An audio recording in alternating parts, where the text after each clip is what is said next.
Friends, இன்னைக்கு நம்ம பார்க்க போகிறது 2 பொரியல் அண்ட் அரைச்சி விட்ட சாம்பார். நம்ம தூய மல்லி அரிசி உங்களுக்கு தெரியறதுக்கோசரம் இதை போட்டிருக்கேன். தூய மல்லி அரிசி, துவரம் பருப்பை நல்லா அலம்பி ப்ரெஷர் குக்கரில் ஏற்றிட்டேன். காய்கள், சாம்பாருக்கு உண்டான காய்களையும் அடுப்பில் போட்டாச்சு. வாழைத்தண்டு, வெண்டைக்காய், புளி நறுக்கி ரெடி பண்ணியாச்சு. வாணலியில் எண்ணெய் ஊற்றி கடுகு, உளுத்தம்பருப்பு, மஞ்சப்பொடி, பெருங்காயம் சொடத்த பின்ன காயும் போட்டு நல்லா நம்ம வதக்கிக்கிறோம். 5 to 10 மினிட்ஸில் ஆல்மோஸ்ட் வெண்டைக்காய் ரெடி ஆகிடும். இப்போ இன்னொரு பேனில் கொஞ்சம் ஆயில் ஊற்றிட்டு கடலைப்பருப்பு, தனியா, மிளகு, சீரகம், அப்புறமா வெந்தயம் சாம்பாருக்கு ரெடி வறுத்து வச்சுக்கிறோம் ஃபஸ்ட்டு. அடுத்து 2 இதையும் சிறு வெங்காயத்தையும் நல்லா மணமாக இருக்கிறதுக்கு வதக்கி வச்சுக்கிறேன். அதே பேனில் கொஞ்சம் எண்ணெய் ஊற்றி கடுகு, உளுத்தம்பருப்பு, ஒரு வரமிளகா, மஞ்சப்பொடி போட்டு நல்லா இந்த நறுக்கி வச்ச வாழைத்தண்டை போட்டுக்கிறோம்.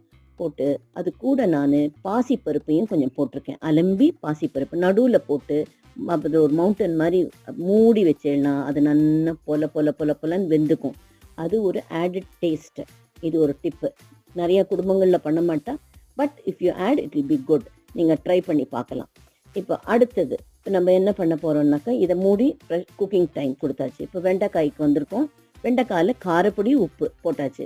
சாம்பாருக்கு உண்டான பாருங்கள், அதுக்கும் உண்டான உப்பு, மிளகாப்பொடி அண்ட் புளிஜலம் ஊற்றியிருக்கேன்.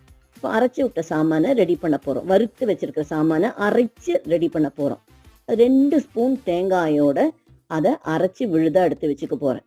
காய்களை அப்பப்போ செக் பண்ணிகிட்டே இருக்கணும். சிம்மில் போட்டு வெந்திருக்கான்னு. சம்டைம்ஸ் தண்ணியெல்லாம் சுண்டிண்டு அடி பிடிச்சிடும்.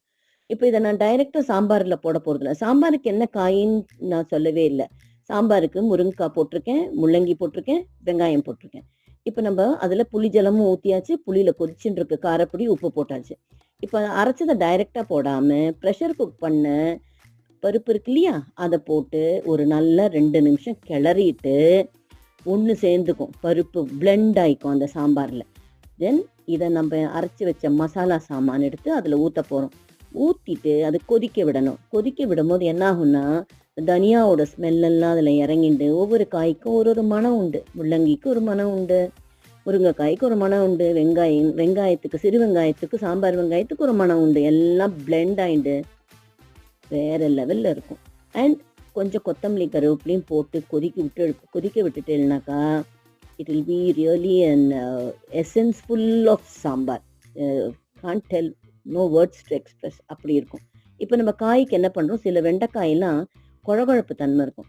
ஸோ தனியா அண்ட் பேசன் மாவு, அது கடலை மாவு போட்டு நல்லா இதை ஃப்ளேமை பெருசாக்கிட்டு ஒரு கிளறு. இந்த டைமில் நீங்கள் கரம் மசாலா போடலாம், கொஞ்சம் ஆயில் போடலாம். It's your wish. நான் எதுவுமே போடலை, இந்த பொடி மட்டும்தான் போட்டிருக்கேன். அதுவே எனக்கு நல்லா கோட் ஆகிடுடுது. சரியா? இப்போ நம்ம நெக்ஸ்ட்டு இந்த காய்க்கு வரப்போகிறோம். இந்த காயை திறந்து பார்க்கறது. இப்போ எனக்கு சாம்பார் ஆல்மோஸ்ட் கொதிச்சுன்னு இருக்கு. நான் சொன்ன மாதிரி அந்த 2 தனியாவும் கொத்தமல்லியும் கருவேப்பிலையும் போட்டேன்னா வேறு லெவலில் இருக்கும். தாளிப்பு மட்டும்தான் அதுக்கு பாக்கி. இப்போ இந்த காய்க்கு உண்டான தேங்காய், இதுக்கு வாழைத்தண்டுக்கு தேங்காயை போட்டு நல்லா ஒரு கிளறி ஆஃப் பண்ணிடணும். தாளிப்பும் சாம்பாருக்கு கொடுத்தாச்சு. கடுகு மட்டுமே போதுமானது. ஏன்னா வெங்காய சாம்பாருக்கு தேவையில்லை. இப்போது சாதம் ரெடி, வாழைத்தண்டு காய் ரெடி, சாம்பார் ரெடி, இலைப்பருப்பு ரெடி அண்ட் இன்னொரு காயும் ரெடி. வாங்க சாப்பிடலாம்.